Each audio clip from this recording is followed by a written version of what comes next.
सर्वांना नमस्कार। काल आषाढ एकादशी, या आषाढ एकादशीला संपूर्ण महाराष्ट्रातील आपण सर्व विठ्ठलाचं दर्शन घेण्यासाठी पंढरपूर या ठिकाणी जात असतो। याचं औचित्य साधून जिल्हा परिषद केंद्रीय उच्च प्राथमिक शाळा साखराच्या वतीनं या ठिकाणी आम्ही शैक्षणिक दिंडीचं आयोजन केलेलं आहे। या शैक्षणिक दिंडीचा सर्वात महत्त्वाचा उद्देश हा आहे की यामध्ये प्रामुख्याने वृक्ष दिंडी आणि ग्रंथ दिंडी या दोन दिंड्या घेऊन आम्ही आपापल्या घरापर्यंत दारापर्यंत येऊन पोहोचलेलो आहोत। तर या ग्रंथ दिंडी आणि वृक्ष दिंडीच्या माध्यमातून आम्ही तुम्हाला प्रामाणिकपणे हा उद्देश देऊ इच्छितो या ठिकाणी की आपण सर्वांनी आपल्या शाळेसाठी एक पेड़ मेरी माँ के नाम शासनाच्या उपक्रमाअंतर्गत प्रत्येकाने आपल्या अंगणामध्ये एक झाड लावलं पाहिजे। त्याचबरोबर शाळेमध्ये सुद्धा आम्ही मागच्या वर्षी 50 ते 100 झाडं लावलेली आहेत आणि यावर्षी सुद्धा आम्हाला ती झाडं लावायची आहेत। त्यामुळे आपण प्रत्येकाने शाळेसाठी एक झाड सर्वांनी द्यायचं आहे आणि मी आपल्या सर्वांना या ठिकाणी एक झाड द्या अशी शाळेच्या वतीनं विनंती करतो। त्याचबरोबर ग्रंथदिंडीच्या माध्यमातून या ठिकाणी सर्व विद्यार्थी प्रत्येकाच्या हातात झाडं आहेत, त्याचबरोबर पुस्तकं आहेत। कारण पुस्तक वाचावं लागते, कारण पुस्तक वाचल्यामुळे मस्तक सुधारते आणि सुधारलेलं मस्तक कोणाही पुढे झुकत नसते।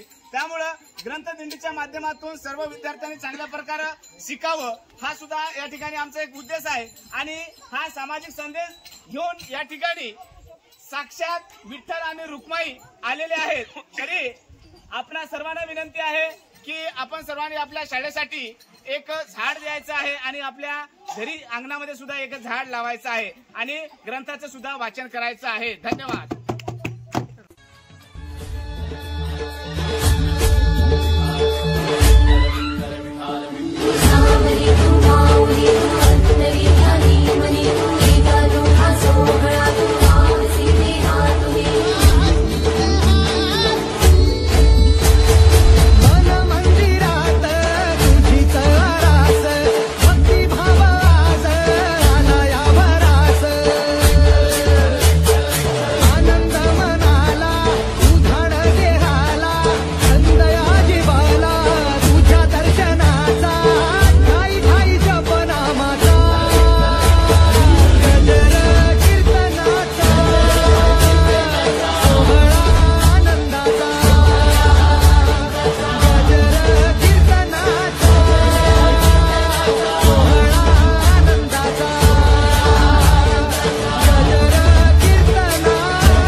वैकुंठाचा कारभार चालना, एकल्या विठुरायाला हो संसार पेलना।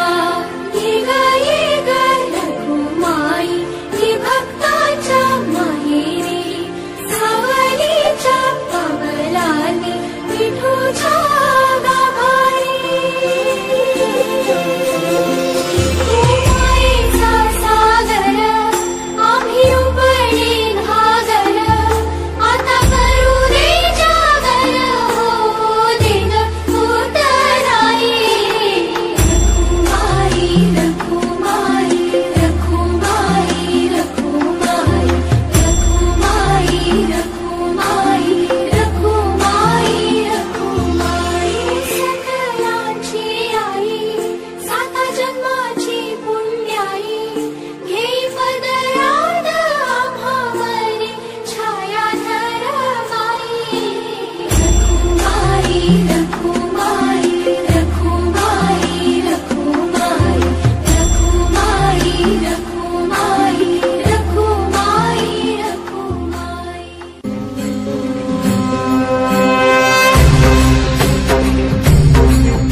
सवारीचा घेतला पावला निया वाळवंटी तुझी सावली, गळा भेट घेण्या भीमेची निघाली तुझी